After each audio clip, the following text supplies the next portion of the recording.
The purpose of this lab was to demonstrate the principle of interference by using a thin film, and the interference pattern produced by light passing through that film. A smartphone was used in this lab as a tool for data analysis. Images were taken using the phone, and from those images our calculations were made.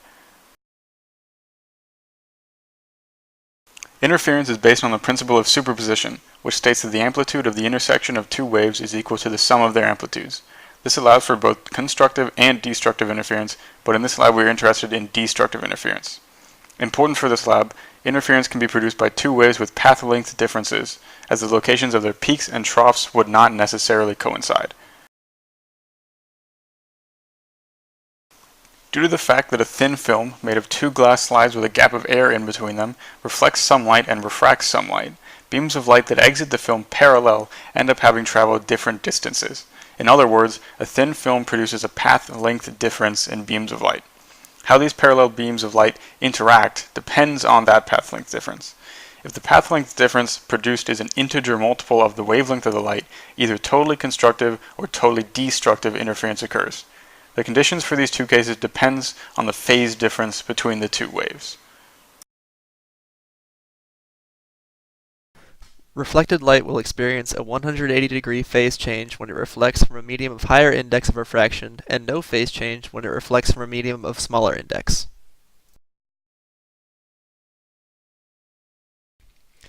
It was important that the images not be distorted or angled in any way to ensure that the distances as they appeared in the images were faithful to the real physical distances.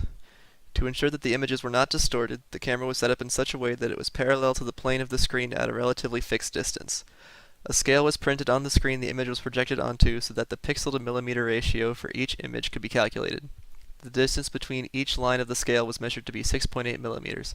This value is important as it constitutes the basis for the data taken from the images. The apparatus set up for data collection was designed to collect multiple pictures of a diffraction pattern from a helium neon laser on a viewing screen. The laser was shown through a Galilean telescope to expand the beam to a size capable of being directed by a converging lens to produce the diffraction pattern.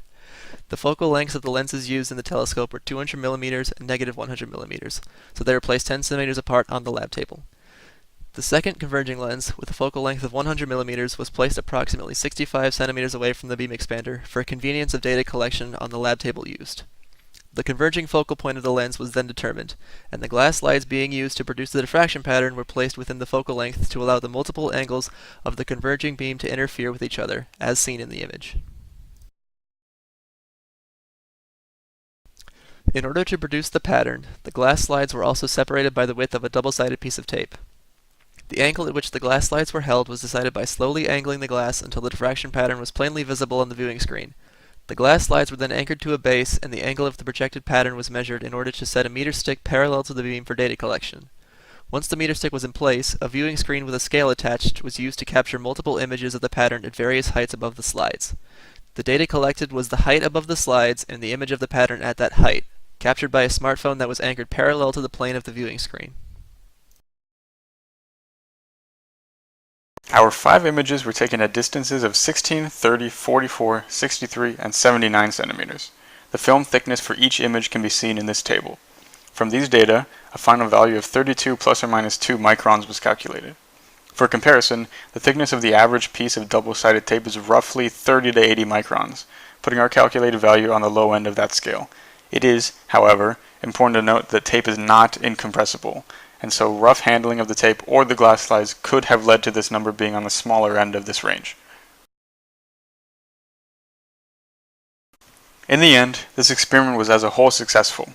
Using a smartphone and a thin film, we were able to calculate a likely value for the thickness of a piece of tape and ultimately to demonstrate the principle of interference of light. If this experiment were to be repeated, a film of known and unchanging thickness should be used, so that instead of having to compare a calculated value to a possible range of values, it could be compared to a known or estimated value so that some sort of error calculation could be done depending on the experiment.